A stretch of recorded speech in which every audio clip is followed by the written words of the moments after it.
Bienvenidos, es un gusto estar con ustedes en otro especial periodístico de Teleantioquia a propósito de un hecho que ha tenido bastante eco en los últimos días y que seguramente lo seguirá teniendo hacia adelante. Nos referimos al reciente paro armado o amenaza armada de la banda Clan del Golfo, que ustedes saben complicó la vida en varios municipios de varios departamentos, pero que tuvo una incidencia especial aquí en Antioquia. Vamos a analizar hoy de dónde viene todo esto, cuál puede ser el futuro, cómo es la actuación del gobierno nacional, qué le espera al crimen organizado a partir de todo lo que significa el Clan del Golfo en el país y otros aspectos acerca de todo lo que está sucediendo, del accionar de esta banda. Les presento a los invitados que nos van a ayudar a entender mejor este tema. Claudia Carrasquilla, exdirectora contra el crimen organizado de la Fiscalía General de la Nación, una persona que desde su cargo, seguramente muchos de ustedes la han conocido en esa posición, pues tuvo que ver mucho con el combate al Clan del Golfo.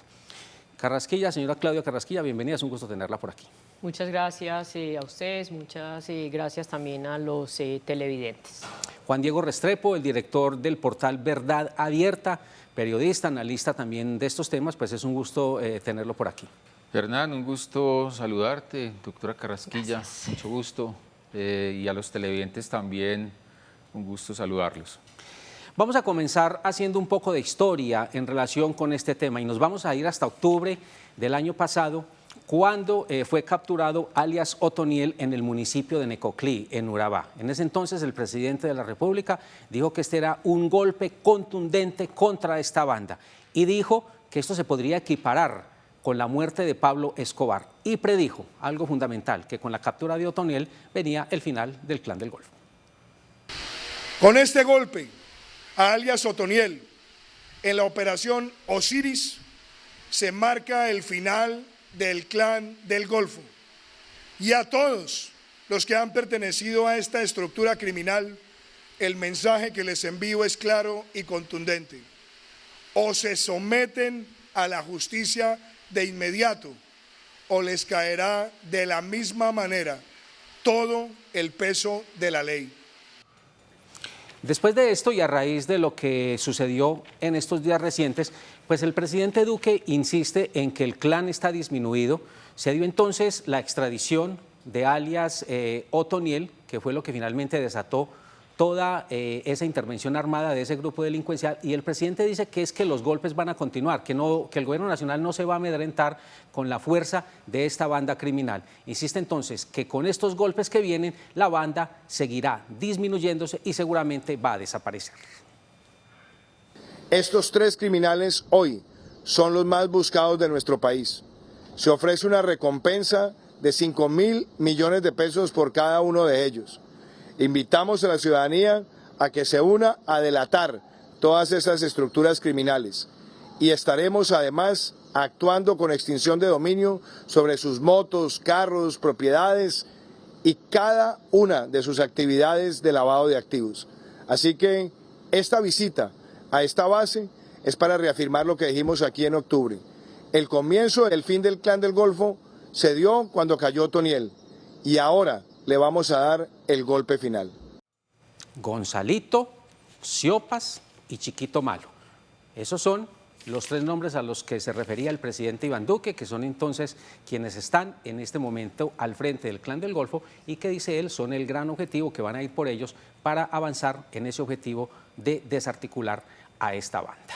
Doctora Carrasquilla, lo que dijo el presidente, ¿cómo lo toma?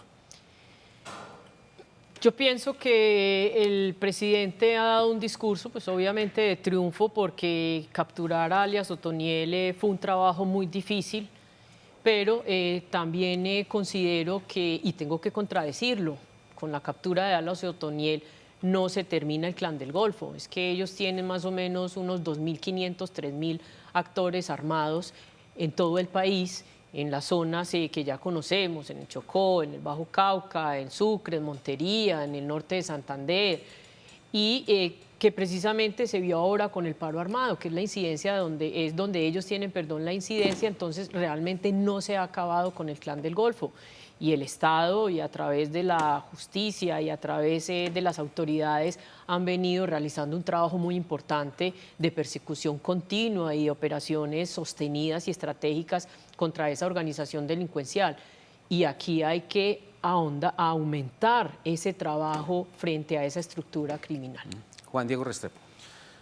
Bueno, yo creo que coincido con la doctora Carrasquilla en el tema del anuncio del presidente. Es triunfalista, sin duda, le toca ser triunfalista, está en esas, pero sigue prevaleciendo la política de los objetivos de alto valor, de cortarle la cabeza a los grupos, a los líderes de los grupos armados ilegales. Y la pregunta es si esa es la estrategia real que hay que seguir. Parte, lo que dice un poco el presidente Duque, parte de una concepción que hay que comenzar a reevaluar. La doctora ya me dirá si estoy en lo cierto o no, y es cortar siempre la cabeza va a ser la manera como vamos a seguir atacando los grupos armados ilegales, porque es que se corta la cabeza pero quedan las colas y se reproducen las cabezas. Creo que ahí hay un punto que hay que evaluar, ¿cierto? Su triunfalismo es normal en un presidente, pero creo que adolece de mayor análisis y creo que aquí ahí es lo que hay que comenzar como a reevaluar un poco. Estos golpes que le hemos dado al Clan del Golfo, no solo desde hace 8 meses con la captura de Otoniel, donde después hemos capturado más de 110 de sus cabecillas, sino también en estos días, más de 102 capturas contra los delincuentes del Clan del Golfo que cometieron algún tipo de delito por constreñimiento a la actividad comercial, por constreñimiento a la actividad de la movilidad, seguirá. A cada uno de esos alias, en cada uno de los municipios, los seguiremos capturando y judicializando por las afectaciones que tuvo. Están débiles hoy, los debilitamos en el pasado, los seguiremos debilitando hasta que queden totalmente desarticulados con el fin de garantizar la tranquilidad y la seguridad en Antioquia. Que sepa Antioquia que los soldados y policías de Colombia, con la valentía del pueblo antioqueño, seguirá en el proceso de recuperación de la tranquilidad para este importante departamento. Para continuar entonces, dice el gobierno, garantizándole la tranquilidad a la gente, el ministro de Defensa. Bueno, y el ministro del Interior, obviamente, pues habló más o menos en el mismo sentido. Reiterándole a la ciudadanía que existen los dispositivos, que se está haciendo el acompañamiento y que debemos tener confianza en que el Estado está haciendo presencia en todo el territorio colombiano. En ese sentido es muy importante hoy manifestar nuestro rechazo categórico a las acciones cobardes que ha adelantado la organización criminal del Clan del Golfo. Son ellos los únicos responsables de amedrentar a la ciudadanía. Son ellos los únicos responsables de evitar que el comercio en algunas partes abra de manera tranquila. Son ellos los responsables de atentar contra los ciudadanos y atentar contra nuestra fuerza pública. La fuerza que tiene este grupo, ¿es un problema de gobierno o es un problema ya de Estado? Porque estamos hablando de una banda que ya tiene 14 años y que sigue ahí. O sea, no ha pasado exactamente por el gobierno de Iván Duque, sino que también viene de otras administraciones. ¿Cómo lo ven ustedes? Para mí realmente es un problema de Estado, porque frente al poder y al crecimiento que ha tenido esta estructura criminal, ha sido muy difícil combatirlos. Si bien es cierto, hay unos resultados muy importantes, donde se han neutralizado y se han capturado los principales cabecillas que tiene la estructura del Clan del Golfo, culminando con la captura tan importante de alias Otoniel. Falta más trabajo para poder acabar realmente con esta estructura criminal. Bien lo decía el presidente Duque, que ahora iban a empezar con la implementación de las investigaciones de extinción de dominio y de lavado de activos. Claro, es que es muy importante afectar las finanzas de esa estructura criminal, y eso lo han dicho en los diferentes interrogatorios que se le ha recibido a algunos de esos cabecillas como alias Nicolás. Si no se acaba con el músculo financiero de la estructura delincuencial, pues ellos van a seguir teniendo capacidad para comprar armas, para seguir traficando con la sustancia estupefaciente. Pero es que hay que ir sobre esas rentas criminales. Sabemos que las rentas criminales de esta organización y de la mayoría de las organizaciones son el tema del narcotráfico, el tema de la extorsión y el tema de la explotación ilícita de yacimientos. Entonces hay que atacarlos en esos frentes. Pero entonces ahí es donde se ha equivocado el Estado, o sea, los sucesivos gobiernos, en la medida en que cada uno puede llegar, definir su estrategia, pero no algo a largo plazo. O sea, si se hiciera de pronto algo a largo plazo en la medida en que usted lo está manifestando, pues de pronto podría ser ahí la estrategia. Es que hay que continuar con esa operación que comenzó llamándose la Operación Agamenón. Esa operación fue muy importante y esa operación ha dado muchos resultados. Pero hubo un periodo en el que quedó estancado con la llegada nuevamente a la dirección de la Policía Nacional del general Vargas. Se le dio un nuevo aire, un nuevo impulso. Él entiende cómo es la persecución a esa estructura criminal y de allí la importancia de los golpes que se han dado hasta el momento. Es que nadie había sido capaz de capturar a alias Otoniel y finalmente se logró en el mes de octubre del año inmediatamente anterior. Entonces hay que estructurar nuevamente todo ese trabajo. Ahora hablábamos de la persecución que no ha sido efectiva y que solamente pues, se ha apuntado a los cabecillas de las estructuras delincuenciales, esos blancos importantes. Las investigaciones tienen que ir en 3 fases y es la fase de los cabecillas, de los mandos medios y de la base de la estructura delincuencial y aparte de ello todo el tema de finanzas para poder ser efectiva esa persecución y acabar realmente con ese grupo criminal. Juan Diego, ¿usted cómo lo ve? Eso es un buen punto, el de las finanzas. Lo que ha anunciado el presidente Duque, el ministro de Defensa, Diego Molano, apunta a crear un nuevo bloque de búsqueda, que no entendemos bien, porque no nos lo han explicado, si es complementario a la operación Agamenón 2 o no, o si va a actuar de manera independiente. Eso es lo primero. Pero tampoco nos han anunciado, y no se ve mucho en los análisis que hacen los funcionarios del Gobierno Nacional, cuál va a ser la estrategia para atacar esas finanzas, atacando las redes internacionales del narcotráfico.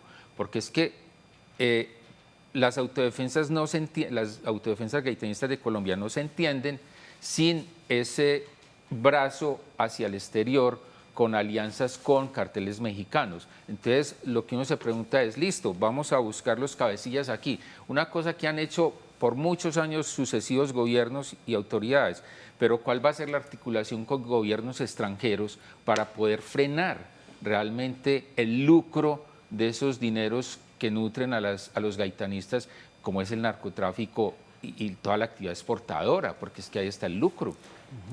A raíz de todas estas acciones de la banda criminal durante estos días, pues se escucharon las voces desesperadas de varios alcaldes y uno de ellos llamó bastante la atención, el de Frontino. Básicamente dijo que la Casa de Nariño poco o nada está interesada en los territorios por fuera de las grandes ciudades. Dijo que los que están allá, en el gobierno nacional, parecen más o menos príncipes, protegidos por un montón de escoltas y que lo que pasa en las regiones, pues sencillamente no es de su interés. Dijo el alcalde de Frontino que 19 alcaldes del occidente del departamento le escribieron al presidente Duque de manera desesperada en relación con esta situación porque sencillamente nunca los quiso atender de manera telefónica. Después de esa carta vino todo el accionar del Clan del Golfo y la desesperación desde los territorios. Porque ellos viven en otro mundo, porque ellos hoy deben de estar tomando té en los jardines imperiales de la Casa de Nariño, rodeados de 300, 400 escoltas, rodeados de 1000 asesores diciendo lo que quieren escuchar y qué les va a importar lo que pase en Frontino. Solo le importa el que lo vive, el que lo siente y el que lo ha sentido. Pero este muchacho no, este muchacho llegó allá en una coyuntura que todos sabemos políticamente, un muchacho de esos criado en Nueva York, ¿qué le va a importar lo que pase en Frontino, Antioquia? Aún siendo el presidente.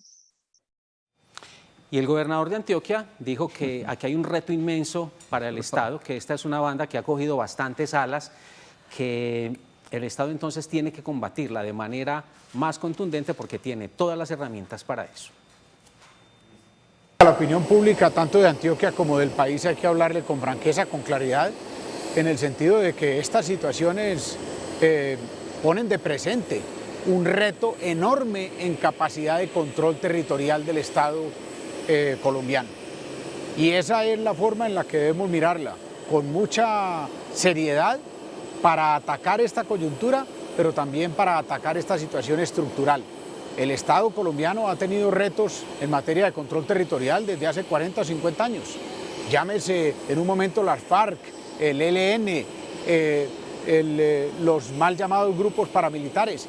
Ahora, en este caso, por ejemplo, el Clan del Golfo. Entonces, esto tiene que llevar a una consolidación de todas las estrategias para fortalecer el control territorial del Estado colombiano.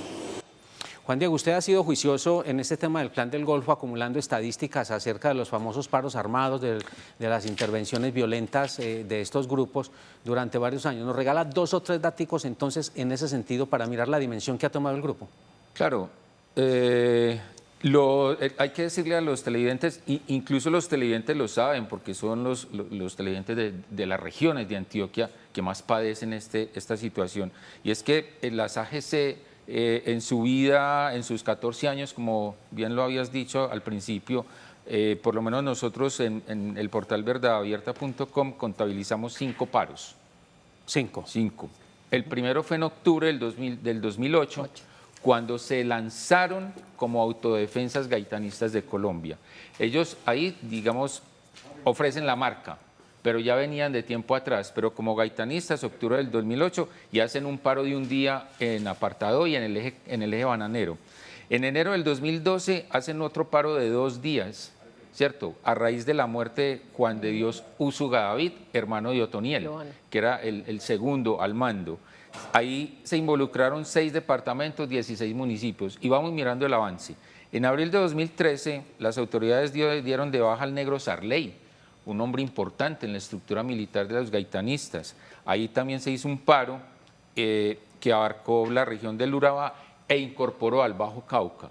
Entonces vamos mirando cómo va creciendo. En abril del 2016, curiosamente, conmemoran un año de muerte del negro Sarley y ahí paran 8 departamentos y 36 municipios, ¿cierto? Entonces, en mayo del 2022, según datos de la unidad de análisis de la JEP, fueron 11 departamentos, 178 municipios y 21 municipios tuvieron grafitis de las AGC. Eso le da a uno la dimensión de cómo han crecido, ¿cierto? Y hay como 2 datos que quisiera agregar. En los informes de alerta temprana de la Defensoría del Pueblo han determinado, en 2019 las AGC eran riesgo alto, medio o bajo en 213 municipios. Para el 2022, en un informe de riesgo que salió en febrero de este año, fueron 253 municipios que están en riesgo por amenaza solo de las AGC.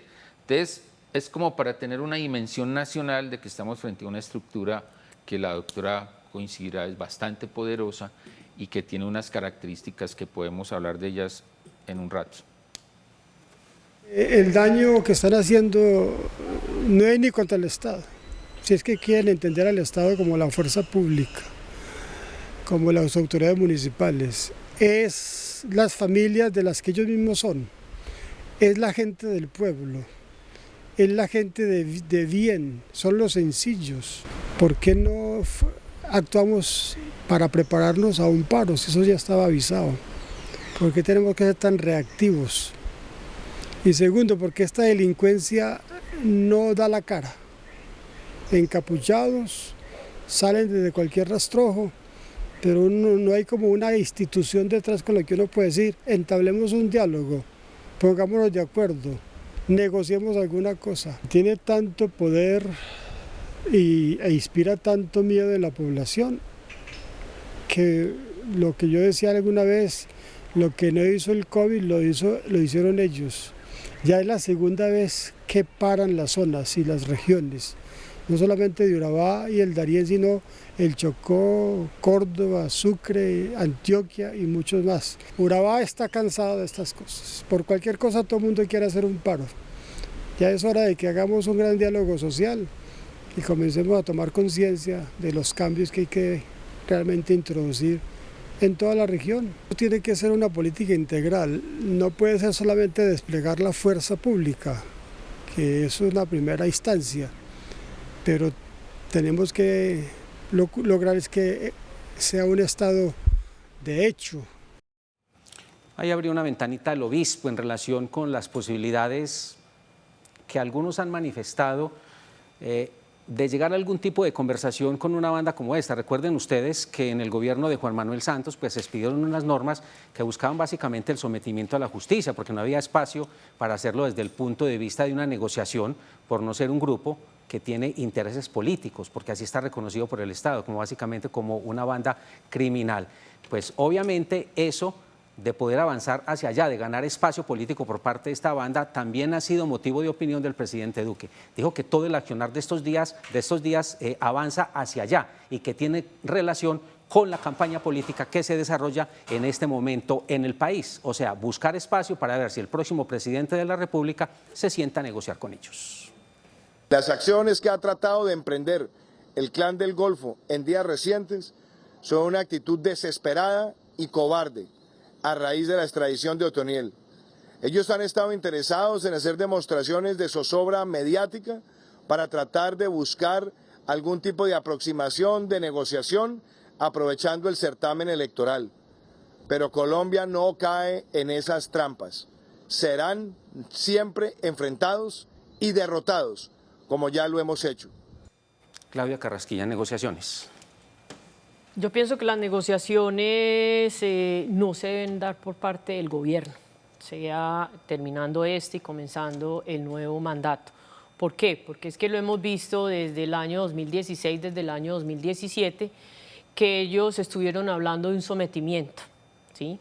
Yo estaba al frente de la estructura, de la logística de ese sometimiento para ese año, pues por un encargo que me hace el fiscal general de la Nación en su momento, pero nosotros que logramos determinar con las autoridades que no había realmente voluntad de toda la estructura delincuencial para ese sometimiento, más allá de sus cabecillas querer un beneficio personal, no como grupo armado, sino como un beneficio personal.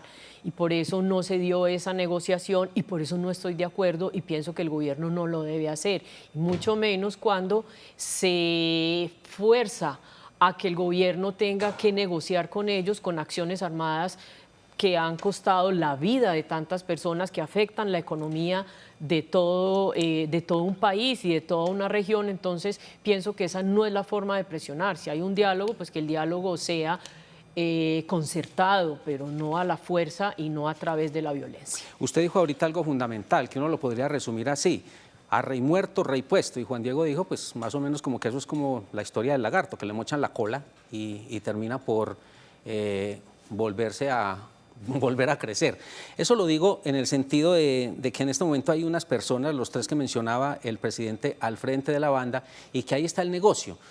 ¿Usted cómo analiza a estas personas que están al frente de la banda en la perspectiva de mantener la vigencia del Clan del Golfo, la vigencia del negocio y obviamente pues que las acciones de esta banda criminal continúen? Es que yo lo dije, inclusive en estos días también en el canal, en una expresión incorrecta, y dije que ellos eran unos gamines. Pero yo realmente lo que quería decir es que ellos no están preparados para manejar estos grupos y mucho menos para hacer sus cabecillas. ¿Por qué? Porque es que ellos no son formados en la guerra, porque ellos no vienen de conformar otras estructuras criminales como sí lo fue Otoniel, como lo fue alias Nicolás, como lo fue alias Giovanni, que les permite una formación en ese manejo de esas organizaciones criminales. Y lo vemos como respuesta en esas acciones que ellos emprenden, en la falta del conocimiento que los llevan a realizar planes pistola, pues también se hizo cuando estaban los otros cabecillas, pero si vemos, por ejemplo, las acciones armadas ahora en el occidente, al mando de alias Richard, pues es una persona que tampoco tenía esa estructura mental dentro de la organización delincuencial, y a lo que acuden son a los atentados terroristas como los hemos estado viendo. Entonces, realmente Siopas, Gonzalito y Chiquito Malo son personajes dentro de esa organización delincuencial que no están preparados para ese mando de un grupo tan grande como son aproximadamente 2.500, 3.000. Ahora, es que ellos no van a entregar el poder porque el poder lo da el narcotráfico, el poder lo da la explotación minera, lo da la extorsión. Entonces, cuando hay una renta criminal tan importante, ellos no lo van a dejar. Si nos vamos para el lado de las disidencias de las FARC, ¿por qué han crecido también en número? Exactamente por lo mismo, porque ya no son grupos beligerantes, sino que realmente es un grupo narcotraficante, y lo mismo pasa con el Clan del Golfo. Entonces, por eso es que hay que arreciar en esas investigaciones contra estas estructuras y capturar también, porque siempre lo he dicho, si no se va por la cabeza principal, por las cabecillas, si no se va por el mando medio y no se van las bases, pues pasa lo que ha pasado, valga la redundancia, con Siopas, Gonzalito y Chiquito Malo, que ellos van escalando dentro de la estructura delincuencial. Este es un grupo paramilitar supuestamente liderado por un guerrillero. Yo digo que bandido es bandido y siempre será bandido. Se quitan esta chaqueta y se ponen otra. Entonces eso no hay ideología, eso lo que hay es un negocio. Estos grupos son muy poderosos y aprovecharon algo tan sencillo como el abandono estatal. Estos pueblos son muy abandonados por el Estado, son muy abandonados por los gobiernos. Estos pueblos, muchos también son muy propensos a la corrupción, de inescrupulosos que llegan a estos pueblitos a acabar con ellos. Entonces, donde hay todas esas carencias, donde hay todas esas dificultades, pues llegan estos bandidos y van generando una condición de vida que ya eso se vuelve un paisaje más. Un bandido de eso es un paisaje más, ni nos preocupa, ni nos indispone, ni nada. Hoy sí con lo que hicieron, la gente les tiene fastidio, les tiene asco, les tiene repugnancia. Por lo que yo he notado y he visto, y por las manifestaciones que veo yo en este celular de la gente que escribe, generaron antes un efecto contrario para ellos. Juan Diego Restrepo. Yo creo, contrario a lo que dice la doctora Carrasquilla, pues hay que hablar y hay que crear unas estrategias, por lo menos de sometimiento, ¿cierto? Las del 2017, a las que hace referencia la doctora, y ella me corregirá, cuando alias Otoniel manifiesta su intención de comenzar a trabajar en el tema, comenzó a perder poder, comenzó a perder su poder. Entonces, cuando se dividen y lo comienzan a aislar, es cuando se ve más débil y logran la captura con toda la operación Agamenón II. Pero algo hay que hacer. O sea, uno no puede esperar que un Estado como el colombiano permita otros 14 años, otros 15 de una lucha contra crimen organizado interminables. Juan Diego, pero entonces eso significaría lo que usted está diciendo, que cuando se da toda esa búsqueda de sometimiento y pasa eso que usted está diciendo al interior del grupo, ahí es donde se frustra que él finalmente dé el paso. Claro, es que, y lo decía la doctora Carrasquilla, ellos se dividieron y está probado no solo en Colombia, sino en el mundo cuando se analiza el crimen organizado, que cuando se comienzan a atacar, quienes van sucediendo cada vez son más jóvenes, inexpertos y duran menos, por dos cosas particulares. Una, la acción efectiva del Estado, sin duda. Dos, las guerras internas. Lo que uno prevé en los gaitanistas es, como esto venía desde el 2017 la división, es muy probable que los reemplazos ya se hayan, digamos, elaborado y perfeccionado y tramitado. Porque si eso no fuera así, pasó lo que pasó aquí en Medellín con la oficina de Envigado en los años 2010, 11, 12, que se enfrentaron Sebastián y Valenciano por el poder, ¿cierto? Entonces hay una forma de reconfiguración violenta, ¿cierto?, que uno no esperaría en las AGC porque llevan más o menos 5 años reconfigurándose alrededor de trabajar sin Otoniel. O sea, usted propone un diálogo, pero obviamente con unas condiciones muy específicas. Pero claro, hacia un sometimiento. Es que si no dialogamos... Pero hacia un sometimiento. Tiene que haber una ley de sometimiento, no, o sea, se va a negociar. Obviamente no, o sea, como banda criminal, no reconociéndole un espacio político. Sí, no como un grupo, digamos, guerrillero. Como AGC, que es lo que ellos han intentado, llamarse autodefensa. Como se negoció con Pablo Escobar y el cartel de Medellín. ¿Qué como piensa se de ha eso, negociado Claudia con Carrasquilla? esos grupos. Por lo menos yo planteo que hay igual que hacer. Lo que pasa es que hay que mirar que... O sea, usted sigue con el no y no. Sigo con el no, pero desde el punto de vista que realmente el Clan del Golfo es una estructura narcotraficante. Realmente cuando se les da el nombre de autodefensas gaitanistas no existe. ellos no son autodefensas. Ellos, si bien es cierto, Otoniel hablaba de un Estado Mayor y siempre sus comunicados se refieren a un Estado Mayor, pues realmente ellos nunca han defendido a nadie, ¿sí?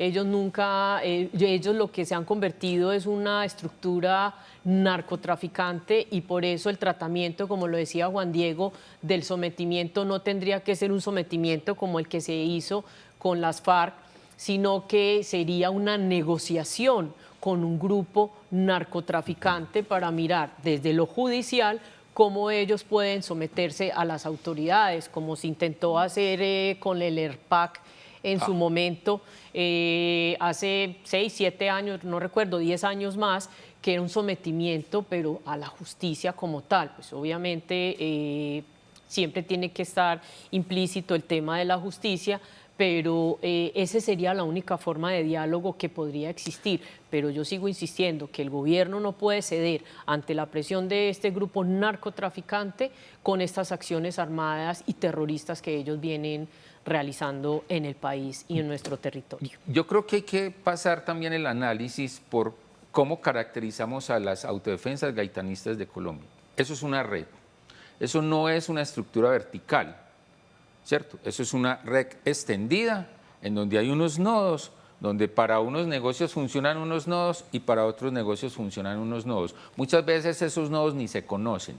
Entonces, ¿cuál es el error que a mi juicio incurre este gobierno y gobiernos anteriores? Considerarlos como una estructura vertical, ¿cierto? Si usted lo considera así, claro, moche cabezas, pero es que eso se extiende. Como una especie de confederación que inclusive subcontrata. Total. Además tiene negocios no solamente ilegales, sino también legales. Claro, entonces el riesgo es que eso se extienda, que se siga extendiendo, primero. Lo segundo, recuerden que cuando salió las FARC del escenario del narcotráfico, para reducirlo a ese escenario, el negocio quedó un poco desarticulado, ¿cierto? ¿Cuál es el riesgo ahora? Que haya una mayor presencia de carteles extranjeros, particularmente mexicanos, en territorio colombiano, regulando el negocio de la droga. Ese es un posible riesgo que habría que enfrentar frente a un posible debilitamiento de las AGC. Y por eso yo insisto, si esto no se le da una mirada internacional para mirar cómo van a operar las redes de tráfico transnacional, digamos, ahí hay un riesgo, porque como dice la doctora, son gamines, entre comillas, que van a estar bajo el poder armado de mafias transnacionales, por lo tanto un poco más manipulables, mucho más violentos. Hemos llegado aquí como a 3 estrategias en este diálogo: capturas, ataque de rentas y posibilidad de diálogo. ¿Ya? ¿Hay alguna de ellas que sea más importante que las otras? Pues obviamente, pues usted ya ha dicho cuál es su posición, Juan Diego lo propio. ¿Hay alguna que ustedes consideran la más importante? Yo me atrevería a decir que usted considera que lo más importante es las rentas, atacar las rentas. Para mí es la renta y la persecución a la organización criminal. Y el otro no, descartadito. No, esa sería la última opción. Son complementarias. Ajá. Son complementarias. Yo creo que hay que debilitarlos, indudablemente. La mayor estrategia de debilitamiento es atacar las rentas. ¿Y eso sabe qué significa, Hernán y doctora Carrasquilla? Atacar los sectores legales. Atacar los sectores legales donde se lava el dinero. Es ahí donde hay que mirar. Porque si usted ataca una cabecilla, 2 cabecillas, pues bien, debilita de alguna manera. Pero ¿dónde están? Como yo hablo de redes, eso tiene redes de corrupción que están enquistadas en el sector legal económico y en el sector estatal por la vía de la fuerza pública. ¿Cómo vio usted eso desde la Fiscalía? Esa connivencia y esos negocios que mezclan la ilegalidad con la legalidad y que tienen la ayuda de gente que está en la legalidad. Es cierto.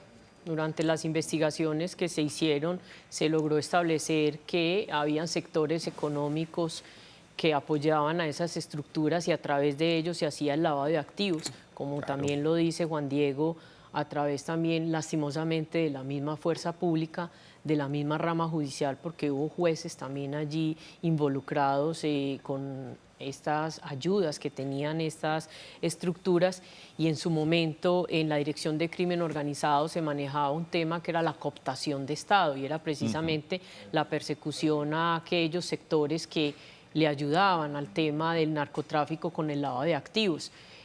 nosotros inclusive desde la ciudad de Medellín, con varios de los fiscales, se logró incautar más de 27.000 millones de pesos, que realmente no era muy significativo para la estructura criminal, pero se logró desmantelar por lo menos la parte que le correspondía a alias Giovanni y a alias Otoniel cuando se captura a su esposa, a sus cuñados, los abogados que hacían de testaferros, que eran los que les permitían la creación, los contadores de las empresas fachadas, atacar esa parte importante financiera de ellos, cuando se capturó a alias La Negra, Nini Joana, que ahora va a ser extraditada, y ese es el trabajo que se tiene que articular y que tiene que continuar. No sé lastimosamente por qué eso paró, pero ahora hay que retomarlo nuevamente para poder determinar quiénes son esos sectores económicos, como lo dice Juan Diego, que están permeados y que permiten que esa estructura crezca cada vez más, porque es una realidad y por eso se había creado esa parte o esa unidad donde manejaba la cooptación de Estado. Hay un tema fundamental en este momento sobre el cual yo les quisiera pedir opinión, y es que el gobernador Aníbal Gaviria pues, llamó la atención sobre la fuerza de Internet, de las redes sociales en relación con el accionar de estos grupos. Se vio con bastante fuerza en estos días porque inclusive se multiplicaron videos, un montón de audios de paros anteriores, inclusive de otros países. Eso lleva entonces a generar cierto clima y ciertas condiciones que también le permiten a una banda como esta pues tener cierto poder. Las redes sociales, Internet, todo lo que significa la gente multiplicando audios, multiplicando videos, un tema entonces también fundamental en este momento en relación con una estructura como el Clan del Golfo. Esta intimidación de este grupo delincuencial tiene que ver mucho más con una capacidad de desinformación a través de las redes sociales, y por eso el llamado a la ciudadanía es que no le hagamos de caja de resonancia a esa desinformación de este grupo delictivo. No multipliquemos por las redes sociales, por WhatsApp, por las distintas redes y nuevas tecnologías, esa desinformación que es de alguna manera la que causa intimidación y zozobra en la población. Más bien, reforcemos, enviemos la llegada de los miembros del ejército, el patrullaje, la apertura de los establecimientos comerciales como un ejemplo de la normalización en la que vamos y en la que vamos a continuar. Juan Diego. Pues es que las redes sociales es una realidad para muchos ámbitos, incluso para la criminalidad, ¿cierto? Ahí creo que México ha tenido experiencias muy fuertes con los carteles en tramitar muchas de las violencias a través de las redes sociales, ¿cierto?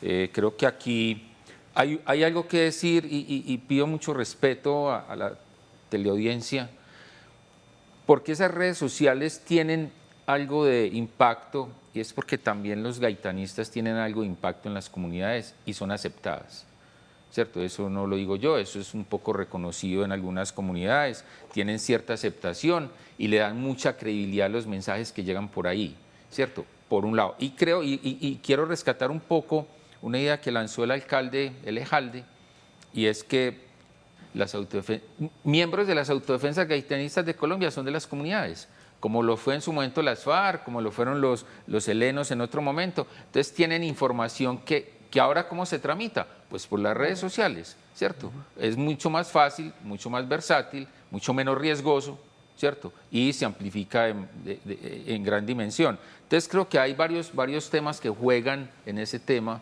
que es realmente preocupante. Claudia.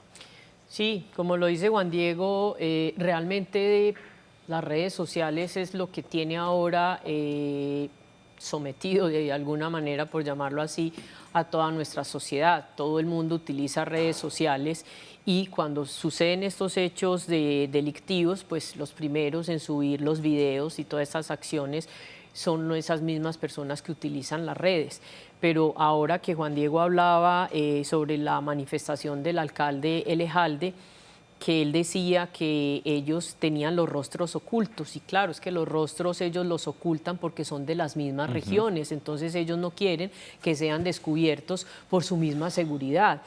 Pero retomando el tema, es que ahora estamos llenos de influencers y de youtubers que les encanta subir a las redes una cantidad de información que a la vez desinforma, pero que también hay que entenderlo porque ese es un avance de la tecnología, la creación de las redes, y es un medio de comunicación importante a través del cual las personas pueden enterarse de muchas de las situaciones que ocurren en el país. Hay gente que inclusive ya no mira la televisión, sino que lo único que mira es las redes, a través de ellas pues se entera de la situación del país.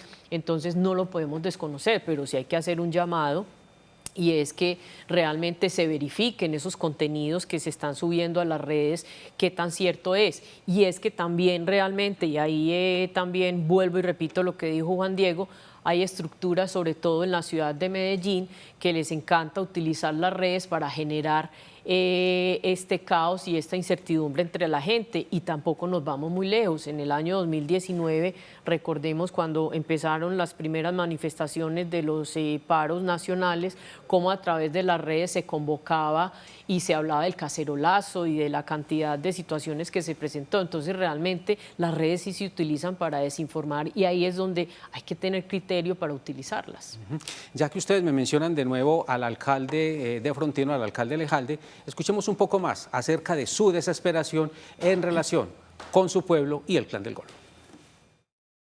Yo podría decir que estoy en el peor de los mundos.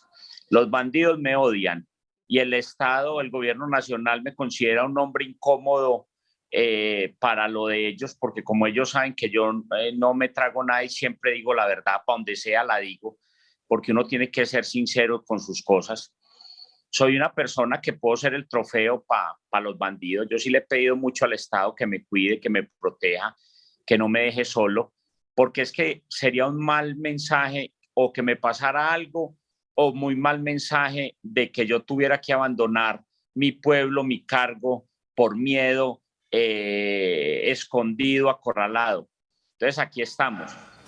La desesperación de los alcaldes. Bueno, el alcalde de Frontino pues podría ser el reflejo de lo que está pasando en muchas partes del país, obviamente. Sin duda, sin duda. Lo que pasa, y no nos vamos muy lejos de Antioquia, lo que pasa es que Frontino está en una subregión en donde los gaitanistas han crecido, ¿cierto? Recuerden que, de acuerdo con informes de la Defensoría del Pueblo, han crecido en Occidente, han crecido en el suroeste y han crecido en el norte. Entonces, claro, la situación del alcalde Lejalde es la misma de los colegas del occidente, de los colegas del suroeste. Recordémosle a los televidentes, insistiendo que hay muchos televidentes que pueden saber más que uno, porque son de las regiones, las masacres del año pasado en el suroeste antioqueño, que eran, o sea, una disputa por tráfico entre eso que se llama la oficina, entre gaitanistas. Hoy está como más calmado, se habla de pactos, pero realmente hay toda una dispersión de esta criminalidad que sin duda alcaldes como el señor Lejalde deben padecer eso al frente de las comunidades de manera muy terrible y con esa soledad de Estado, ¿cierto? Sí. De gobierno.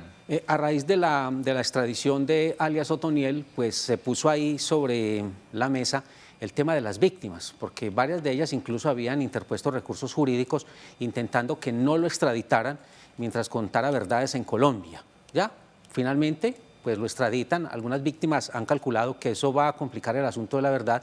Dijo el presidente que de todas maneras cuando pague sus culpas en Estados Unidos regresará a Colombia y que aquí tendrá que decir algo.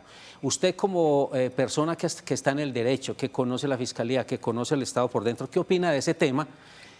Y lo digo porque una cosa es el Otoniel sin que se lo lleven y si pague, y otra podría ser el Otoniel que regrese. O sea, si regresa, entonces, ¿qué pasaría ahí? ¿Verdaderamente hay alguna esperanza para las víctimas o cómo lo ve? No, yo pienso que sí. Yo pienso que su extradición ha generado una polémica muy fuerte en el país, pero realmente, pues, yo que estaba al interior de la Fiscalía, sé cómo es la cooperación con los Estados Unidos, sé esos compromisos que hay de parte de Estados Unidos, y claro, muchas de las víctimas dirán, es que yo he intentado ir en otras oportunidades para entrevistarme con alguno de estos actores armados para esclarecer la verdad sobre un hecho delictivo, pero es que también hay que entender que el gobierno hace las cooperaciones con el Estado, no con las víctimas. Entonces, aquellos colectivos de víctimas a través de estos organismos judiciales, cuando van a la Fiscalía, cuando van a la JEP y cuentan del desastre que ellos vivieron, a través de esos organismos ellos pueden pretender que los fiscales que tienen en este momento, valga la redundancia, la Fiscalía General de la Nación, pues puedan desplazarse a la cárcel donde él fue o donde se encuentra confinado por ese pedido de extradición y adelantando ese proceso para que allí él pueda dar una respuesta frente a ese tema. Pero es que hay algo muy importante, Hernán, y perdón que te interrumpa, y es lo siguiente. De las 2 o 3 manifestaciones que él hizo ante la JEP y ante quienes él hizo sus manifestaciones, yo no lo escuché en ningún momento hablando sobre las víctimas, y es que a él no le interesa hablar sobre las víctimas. Eso era precisamente lo que yo le iba a decir, o sea, que le entregue información y que ayude, pues ¿a cambio de qué? Pues finalmente es un delincuente que le interesa negociar, que le interesan beneficios, y de pronto ahí nos estamos metiendo otra vez en el tema del diálogo y de una negociación a cambio de unos beneficios para poder ir por otro camino.